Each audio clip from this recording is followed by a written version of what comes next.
தமிழில் முதல் பக்தி சேனல் சாய் டிவி.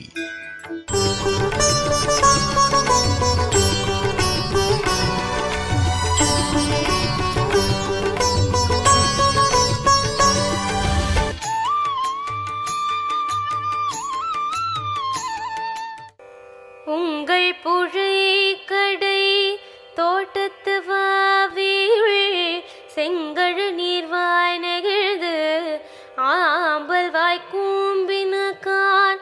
உங்கள் புழை கடை தோட்டத்து வாவியுள் செங்கழு நீர்வாய் நெகிழ்து ஆம்பல் வாய் கூம்பினகான். செங்கல் பொடி கூரை வெண்பல் தவர் தங்கள் திரு கோயில் சங்கிடுவான் போகின்றார். தங்கள் திரு கோயில் சங்கிடுவான் போகின்றார். செங்கல் பொடி கூரை வெண்பல் தவர் தங்கள் திரு கோயில் சங்கிடுவான் போகின்றார். எங்களை முன்னம் எழுப்புவான் வாய் பேசும் நங்காய் எழுந்திராய் நானாதானாவுடையாய். சங்கொடு சக்கரம் ஏந்தும் தடக்கையன் பங்கைய கண்ணானை பாடேலோரம் பாவாய். பங்கைய கண்ணானை பாடேலோரம் பாவாய். சாய் டிவி நேயர்கள் அனைவருக்கும் மார்கழி மாத இனிய காலை வணக்கங்கள். ஆண்டாள் திருவடிகளே சரணம். ஸ்ரீவல்லிபுத்தூர் அப்படிங்கிற திருத்தலத்துல பெரியாழ்வார் பெற்றெடுத்த பெண் பிள்ளை கோதை சூடி கொடுத்த சுடற்குடியாக அந்த அரங்கனுக்கு 30 அருமையான பாசுரங்களை பாடி கொடுத்தா. ஆண்டாள் அருளிய கோதை தமிழ் திருப்பாவைய இந்த மார்கழி மாதம் ஒவ்வொரு நாளும் பாசுரத்தை ஆண்டாளின் கண்களின் மூலமாக அனுபவிச்சு நம்மளும் ஆண்டாளோட கிருஷ்ணானுபவத்தை உணர்ந்துட்டு இருக்கோம். இன்றைய பாசுரம் 14வது பாசுரம், உங்கள் புழக்கடை தோட்டத்து வாவியுள். இந்த பாசுரத்தை வாசிக்க கத்துண்டு அதுக்கப்புறமாக வியாக்கியானத்தையும் பாசுரத்துக்கு தொடர்பான மற்ற விஷயங்களையும் பார்க்கலாம். உங்கள் புழக்கடை தோட்டத்து வாவியுள். உங்கள் புழக்கடை தோட்டத்து வாவியுள் செங்கழு நீர் வாய் நெகிழ்ந்து ஆம்பல் வாய் கூம்பினகான். செங்கழு நீர் வாய் நெகிழ்ந்து ஆம்பல் வாய் கூம்பினகான். செங்கல் பொடி கூரை வெண்பல் தவர்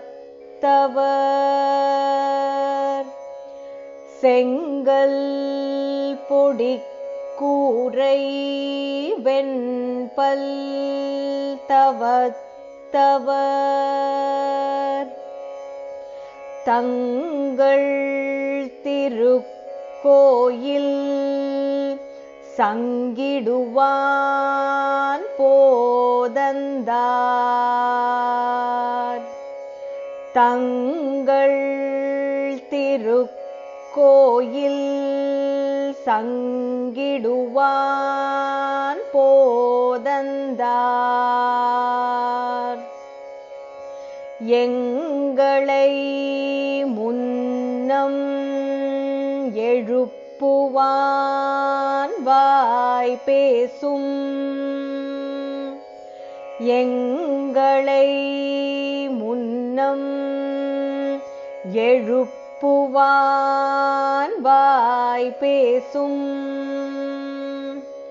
நங்காய் எழுந்திராய் நாணாதாய் நாவுடையாய் நங்காய் எழுந்திராய் நாணாதாய் நாவுடையாய்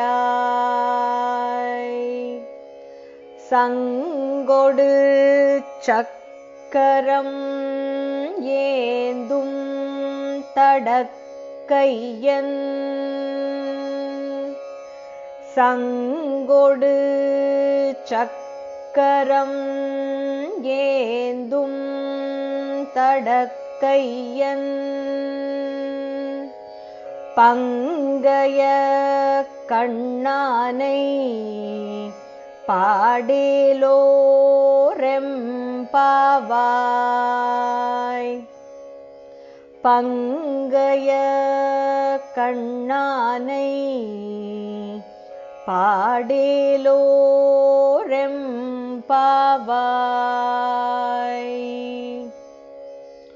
உங்கள் புழக்கடை தோட்டத்து வாவியுள் செங்கழு நீர் வாய் நெகிழ்ந்து ஆம்பல் வாய் கூம்பினகான் செங்கல் பொடி கூரை வெண்பல் தவர் தங்கள் திருக்கோயில் சங்கிடுவான் போதந்தார்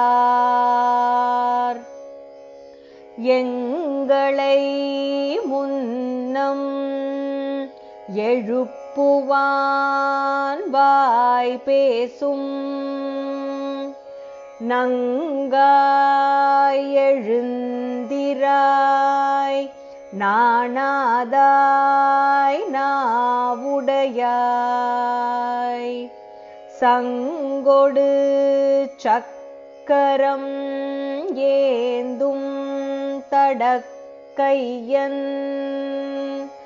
பங்கய கண்ணானை பாடேலோரெம்பாவாய்.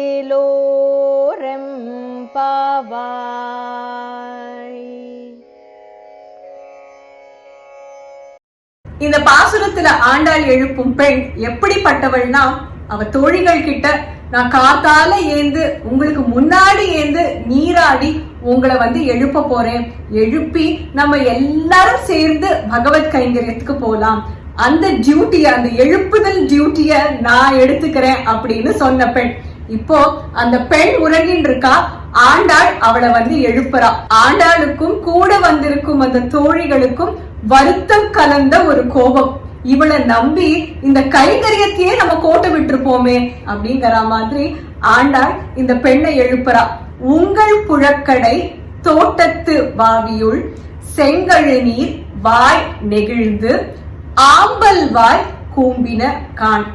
இந்த பெண்ணோட வீட்டு வாசல்ல இருந்து ஆண்டாள் அந்த பெண் கிட்ட சொல்றா, உங்கள் புழக்கடை, புழக்கடைனா உங்க ஆத்துக்கு பின்னாடி ஒரு பெரிய தோட்டம் இருக்கு, தோட்டத்துல நிறைய மலர்கள் இருக்கு, அங்க ஒரு வாவி, ஒரு சின்ன தடாகமும் இருக்கு, அந்த வாவியுள் அதுக்குள்ள என்ன ஆயிருக்கு, அது எங்களுக்கு தெரியும் என்ன ஆயிருக்குன்னு, நீ என்ன ஆயிருக்குன்னு போய் பாரு. உங்கள் புழக்கடை தோட்டத்து வாவியுள் செங்கழு நீர் வாய் நெகிழ்ந்து. செங்கழு நீர் மலர், சிவந்த தாமரை மலர் போன்ற ஒரு புஷ்பம் அந்த வாவியுள் மலர்ந்திருக்கு. அந்த புஷ்பம் எப்போ மலரும்னா, சூரியன் வந்தாதான் மலரும், சூரியோதயம் ஆனா மட்டும்தான் அது மலரும். உங்காத்து புழக்கடையில இருக்கும் வாவியில இந்த பூ செங்கழு நீர் புஷ்பம்ங்கிறது மலர்ந்திருக்கு. அதே சமயத்துல ஆம்பல் அப்படிங்கிற புஷ்பம் கூம்பி இருக்கு. ஏன்னா அந்த ஆம்பல் நிலவு இருந்தா மட்டும்தான் விரிஞ்சிருக்கும், இல்லைன்னா அது கூம்பி இருக்கும். அந்த ஆம்பல் புஷ்பம் கூம்பி இருக்கு. ஆம்பல் வாய் கூம்பினகான். இந்த பாசுரம் தொடங்கறதுக்கு முன்னாடியே ஆண்டாள் ஒரு மாதிரி அந்த பெண்ணு கிட்ட பேச்சு கொடுக்கறான். விடிஞ்சதுக்கான அறிகுறிகள் எல்லாம் சொல்லிட்டே இருக்கா. அப்ப அந்த பெண், இதெல்லாம் நீங்க இருக்கிற இடத்துல நடந்திருக்கு, நான் இருக்கும் இடத்துல விடிஞ்சதுக்கான அறிகுறியே இல்ல அப்படின்னு சொல்றா. அதனாலதான் ஆண்டாள் உங்கள் புழக்கடை, உன்னோட ஆத்துல இருக்கிற புழக்கடை. ஏன்னா முன்னாடி பார்த்தோம் நம் பாவை நோம்புக்கு அப்படின்னு ஆண்டாள் கூடி இருந்து குளிர்ந்தேலோ எம்பாவாய்னு எல்லாத்தையும் சேர்த்துதான் சொல்றான். ஆனா இந்த பெண் கிட்ட மட்டும் உன்னோட ஆத்துல இருக்கிற புழக்கடை அங்க போய் நீ பாரு, செங்கழு நீர் வாய் நெகிழ்ந்து ஆம்பல் வாய் கூம்பினகான். இப்போ முதல் அறிகுறி சொல்லியாச்சு.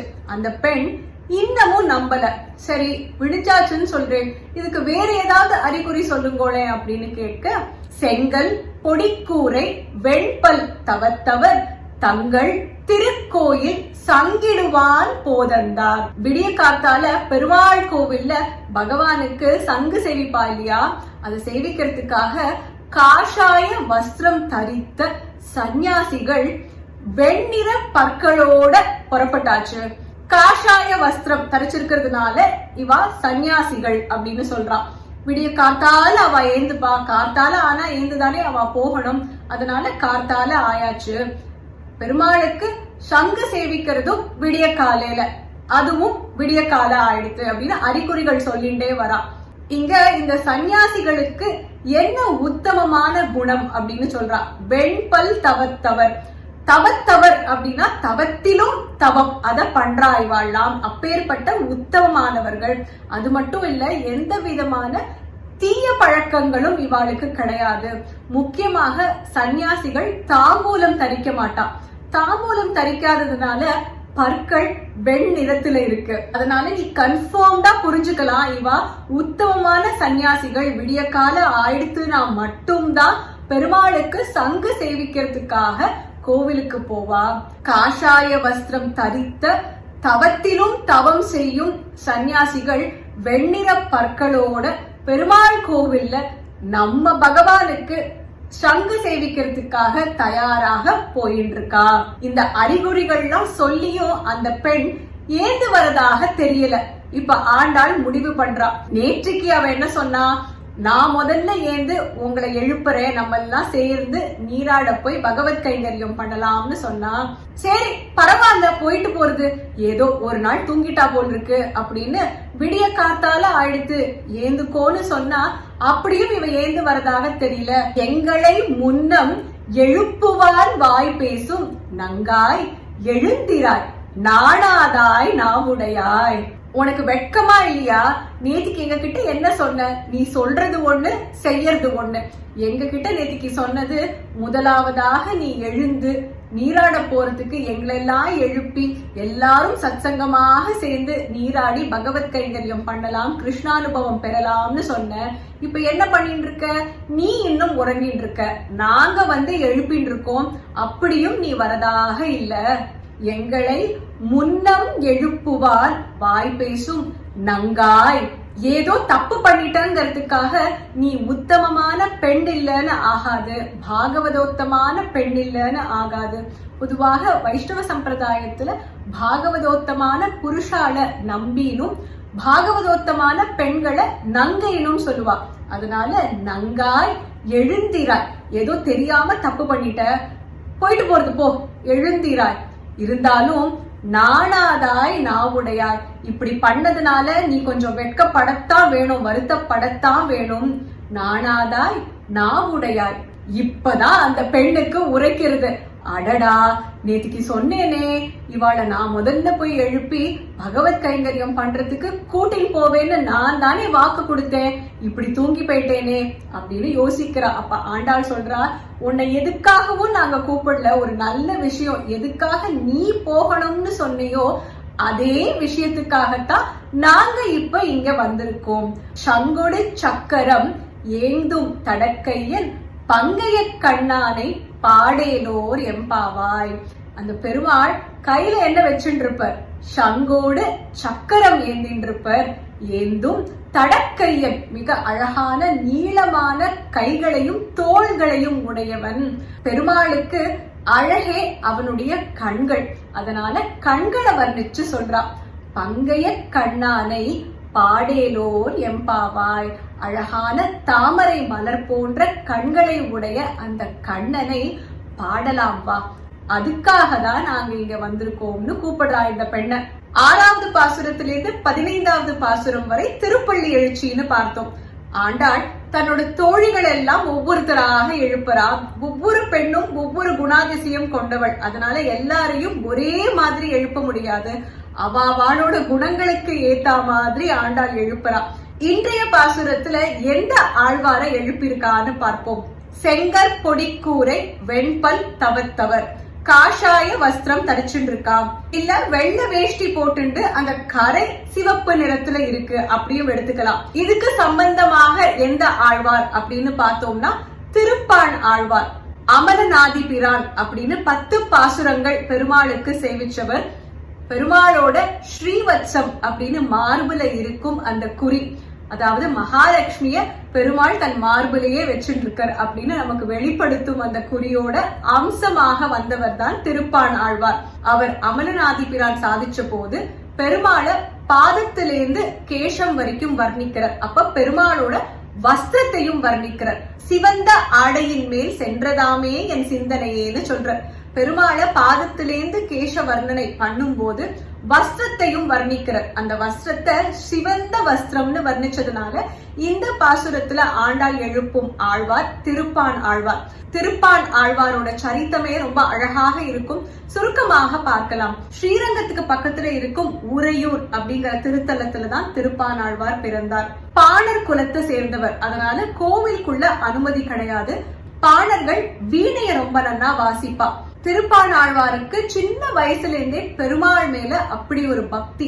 ஒரு நாளைக்கு காவிரி கரையில நின்னுண்டு ஸ்ரீரங்கத்தை நோக்கி தன்னோட வீணைய மீட்டுண்டு பெருமாளுக்கு பாட்டு பாடிட்டு இருக்க. அப்ப பெருமாளுக்கு திருமஞ்சனம் பண்றதுக்கு ஜலம் எடுக்கிறதுக்காக பட்டரான லோகசாரங்க முனி அங்க வர. திருப்பான் ஆழ்வார்கிட்ட நகந்து போ அப்படின்னு சொல்ற. ஆனா ஆழ்ந்த பக்தியில இருந்ததுனால லோகசாரங்க முனி சொன்னது திருப்பான் ஆழ்வாரோட காதுல விழல. இவ்வளவு நேரம் சொல்லியும் திருப்பான் ஆழ்வார் நகரவே இல்ல அப்படின்னு அவரை தள்ளி போக வைக்கிறதுக்காக ஒரு கல்லை எடுத்து நெத்தியில அடிக்கிறார் லோகசாரங்க முனி. பக்தியில மூழ்கி இருந்த திருப்பான் ஆழ்வாருக்கு அந்த கல்லடி பட்ட உடனே தூக்கி வாரி போடுறது. ஆனா நடந்தது என்னன்னு புரிஞ்சுடுறது. அந்த நேரத்துல கூட அடடா, இப்படி பெருமாளுக்கு திருமஞ்சனத்துக்கு நாழியாரத்துக்கு நான் காரணமாக இருந்துட்டேன்னு மன்னிப்பு தான் கேட்டாராம் லோகசாரங்கன் கிட்ட. ஜலத்தை எடுத்துட்டு திருமஞ்சனத்துக்காக கோவிலுக்குள்ள போற லோகசாரங்க முனி அங்க போய் ஸ்ரீரங்க பெருமாளை பார்த்தா எந்த இடத்துல திருப்பான் ஆழ்வாருக்கு நெத்தியில அடிபட்டு ரத்தம் கசிஞ்சதோ அதே இடத்துல பெருமாளுக்கு ரத்தம் கசிஞ்சிட்டு இருந்துதான். பெருமாள் லோகசாரங்கன் கிட்ட நீ அடுத்த நாள் திருப்பான் ஆழ்வார தோல்ல சுமந்துண்டு என்னை பார்க்க கூட்டிட்டு வரணும் அப்படின்னு பெருமாள் உத்தரவிடுறார். அதே மாதிரி அடுத்த நாள் காத்தால லோகசாரங்க முனி திருப்பான் ஆழ்வார தோல்ல சுமந்துண்டு கூட்டிட்டு வர பெருமாளை முதல் முறையாக பாக்குற. பார்த்த உடனே அப்படி ஒரு சந்தோஷம், எட்டர்னல் பிளிஸ் அப்படின்னு சொல்லுவாளே, பேரானந்தம். அந்த பேரானந்தத்துல அமலநாதி பிரான் அப்படின்னு பெருமாளுக்கு 10 பாசுரங்கள் சேவிக்கிறார். 10 பாசுரங்கள் சேவித்து பெருமாளோட ஐக்கியம் ஆயிடுறார். நாரத பக்தி சூத்திரத்துல பக்தியை பத்தி சொல்லும் போது பக்திக்கு எந்த விதமான பாகுபாடும் கிடையாது. தனத்தினாலேயோ படிப்புனாலேயோ அறிவுனாலேயோ எந்த குலத்துல நீ பிறந்த அப்படிங்கிற பாகுபாடே கிடையாது. அதுல பிரதானமாக ஆழ்வார்கள்ல நமக்கு இதை உணர்த்தியது திருப்பான் ஆழ்வார். பெருமாளோட வஸ்திரத்தை ஒப்பிட்டு இந்த பாசுரத்துல வரிகள் வரதுனால இந்த பாசுரத்துல ஆண்டாள் எழுப்பும் ஆழ்வார் பெருமாளோட ஸ்ரீவத்சத்தோட அம்சமான திருப்பான் ஆழ்வார். திருப்பாவையில ஸ்வாபதேச அர்த்தம் பார்த்துட்டு வரும், அதாவது பாசுரத்தோட இன்னர் மீனிங். நேரடியாக ஆண்டாள் பாசுரத்துல என்ன சொல்லியிருக்கா, இன்னர் மீனிங்காக ஸ்வாபதேசமாக எந்த விளக்கம் கொடுத்திருக்கா. இன்றைய பாசுரத்துல ஸ்வாபதேச அர்த்தம் பார்த்தோம்னா அந்த பெண்ணை வர்ணிக்கும் போதே நாணாதாய் நாவுடையாய் வாக் சாமர்த்தியத்தை பத்தி சொல்றா. இந்த வாக்குங்கிறது நம்ம பேசுறதுக்கு மட்டும் பிரயோகம் பண்ணும் ஒரு இந்திரியம் கிடையாது. பகவானோட நாமத்தை பாடணும். அதுதான் இந்த பாசுரத்தோட ஸ்வாபதேச அர்த்தம். திருப்பாவை முழுவதுமே ஆண்டாள் இதோட இம்பார்ட்டன்ஸ வலியுறுத்திண்டே வரா. ஒவ்வொரு பாசுரத்திலையும் இந்த பாடி பாடி நாம சங்கீர்த்தனத்தோட முக்கியத்துவம் சொல்லிட்டே இருக்கா. அதுவும் இந்த பாசுரத்துல நானாதாய் நாவுடையாய், இந்த வாக் வச்சுட்டு நீ என்ன பண்ண போற? பாகவத பெண்ணாக இருக்கும் நீ எதை சொல்றியோ அதை தான் செய்யணும், எதை செய்யறியோ அதை தான் சொல்லணும். இங்க செய்தல் சொல்லுதல் எல்லாமே பகவத் கைங்கரியம் தான். நம்மளோட வாக்க பெருமாளோட நாமத்தை பாடுறதுக்காக பயன்படுத்தணும், நல்ல விஷயங்களை சொல்றதுக்காக பயன்படுத்தணும். இது முதல் ஸ்வாபதேச அர்த்தம். இரண்டாவதாக செங்கழுநீர் வாய் நெகிழ்ந்து ஆம்பல் வாய் கூம்பினகான். இது ஞானம் பிறக்கிறது, அஞ்ஞானம் போறது, வெளிச்சம் வருது, இருட்டு போறது. இந்த திருப்பள்ளி எழுச்சியே பிரதானமாக இததான் கொண்டு இருக்குன்னு பார்த்தோம். அதாவது அஞ்ஞானம் போய் ஞானம் பிறக்கிறது. ஞானம் பிறந்தாதான் பகவத் கைங்கரியத்துல சரியான வழியில நமக்கு ஈடுபாடு இருக்கும், பகவான அடையறதுக்கு சுலபமான வழியும் பிறக்கும். ஏன்னா அப்பதான் நமக்கு எது நித்தியம், எது அனித்தியம், எது சரி, எது தவறு, எது தர்மம், எது அதர்மம் அப்படிங்கிற வித்தியாசங்கள் புரியும் தன்மை நமக்கு அப்பதான் வரும். அந்த பக்குவமும் நமக்கு அப்பதான் கிடைக்கும். அதனால இரண்டாவது ஸ்வாபதேச அர்த்தம் ஞானம் பிறக்கிறது, அஞ்ஞானம் போறது. செங்கழுநீர் வாய் நெகிழ்ந்து ஆம்பல் வாய் கூம்பினகான். ஆண்டாள் இந்த பாசுரத்துல கண்ணனோட கண்ணின் அழக வர்ணிக்கிறான். பங்கையர் கண்ணானை பாடேலோர் எம்பாவாய், தாமரை மலர் போன்ற கண்களை உடையவரே அப்படின்னு சொல்றான். பகவத்கீதையில அர்ஜுனன் கிருஷ்ணரை வர்ணிக்கும் போது இந்த வர்ணனை இருக்கான்னு பாப்போமா? 11வது அத்தியாயம் விஸ்வரூப சந்தர்ஷன யோகம், 2வது ஸ்லோகம். பவாப்யயௌ ஹி பூதானாம் ஸ்ருதௌ விஸ்தரஷோ மயா த்வத்தः கமலபத்ராக்ஷ மாஹாத்ம்யமபி சாவ்யயம்.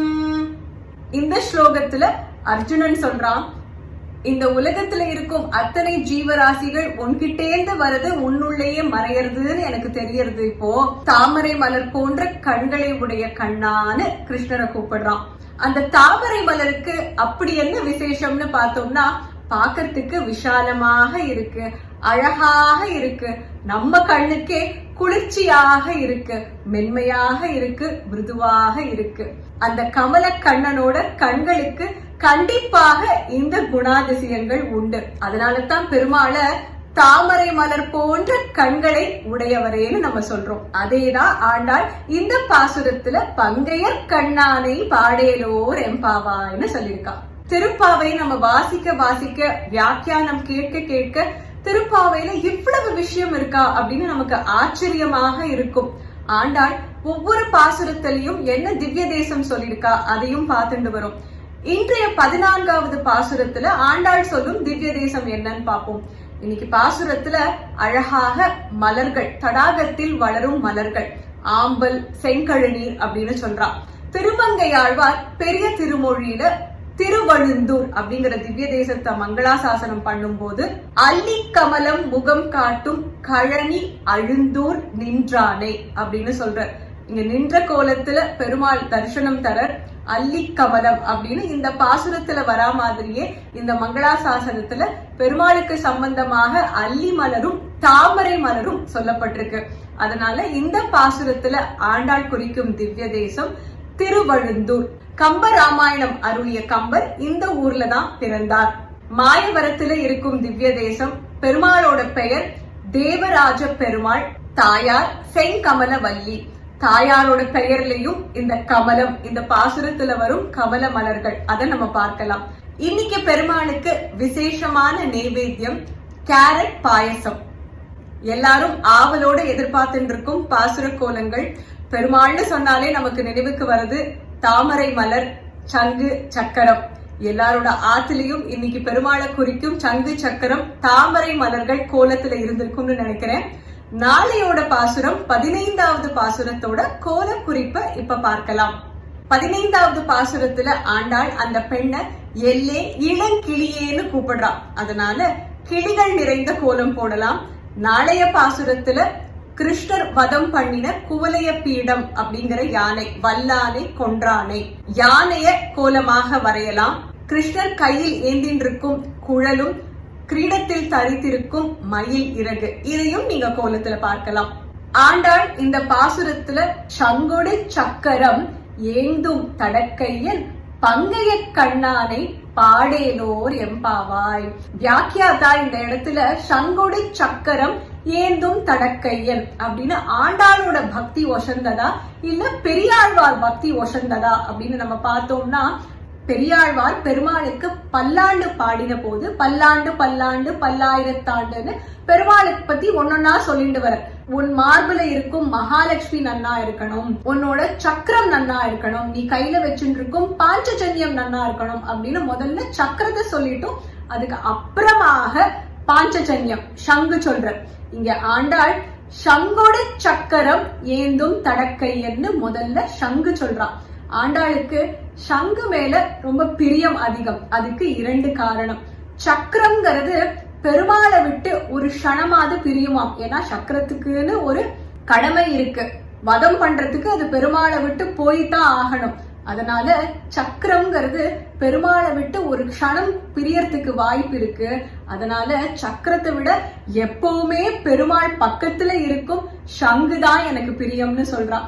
2வதாக பெருமாளோட உதடுகளோட சுவைய பார்த்தது அந்த சங்குதான். அதனால ஆண்டாள் முதல்ல சங்க சொல்லிட்டு அதுக்கு அப்புறமாக சக்கரம் சொல்றான். இதன்படி பார்த்தா ஆண்டாள் பெருமாள் மேல கொண்ட அன்புங்கிறது பெரியாழ்வார் கொண்டதை விட ஜாஸ்தியாக இருந்ததுன்னு இந்த இடத்துல வியாக்கியாதா எடுக்கிற. ஆண்டாள் திருவடிகளே சரணம். சர்வம் கிருஷ்ணார்ப்பணமஸ்து. மார்கழி மாதம்னாலே வண்ண வண்ண கோலங்கள், அதுவும் இந்த மார்கழி மாதம் விதவிதமான பாசுர கோலங்கள். நம்ம நிகழ்ச்சி பார்த்து குறிப்புகள் கேட்டு நீங்க பாசுர கோலங்கள் போட்டிருந்தா அந்த கோலங்களை எங்களோட பகிர்ந்துக்கலாம் வாட்ஸ்அப் மூலமாக. 9884466986 நம்பர் மறுபடியும் சொல்றேன், 9884466986. சிறந்த கோலங்கள் தேர்ந்தெடுக்கப்பட்டு நம்ம நிகழ்ச்சியில மார்கழி மாத கடைசியில ஒளிபரப்பப்படும். நீங்க போடும் பாசுர கோலங்களும் இந்த நிகழ்ச்சியில வர ஒரு அருமையான வாய்ப்பு. சாய் டிவி நிகழ்ச்சிகள் உங்களுக்கு பிடிச்சிருக்கா? லைக் பண்ணுங்க, ஷேர் பண்ணுங்க, கமெண்ட்ஸ் பண்ணுங்க, சப்ஸ்கிரைப் பண்ணுங்க, பக்கத்துல இருக்கிற பெல் சிம்பலை பிரஸ் பண்ணுங்க.